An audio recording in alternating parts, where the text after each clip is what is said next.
Espereu un moment. Sabíeu que hi ha un lloc on hi viuen més ovelles que persones? Sí, de veritat, a les Illes Fèroe hi viuen unes 50.000 persones, però hi ha més de 70.000 ovelles. Quan vaig llegir això vaig pensar, com pot ser?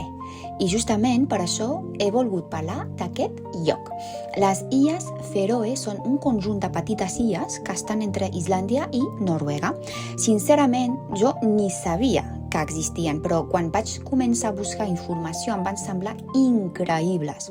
Una de les coses que més m'agrada és la natura. Imagineu-vos muntanyes completament verdes, penya-segats enormes, cascades, al mar per tot arreu i ovelles caminant tranquil·lament pels camps. Per a mi, que m'encanten els animals i estar en llocs tranquils sembla un paradís. I no només hi ha ovelles, també hi viuen molts ocells marins com els frarets, que són molt curiosos perquè tenen el bec de colors, són superbonics. Una altra cosa em va sorprendre és que allà la vida és molt diferent de la nostra. No hi ha grans ciutats ni gaire trànsit i la gent viu molt connectada amb la natura. Moltes famílies encara es dediquen a la pesca i continuen mantenint les seves tradicions.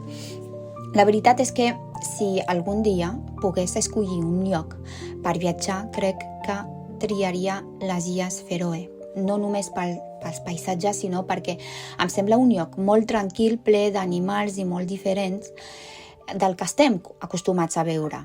I només pensar que hi ha més ovelles que persones encara em sembla una bogeria.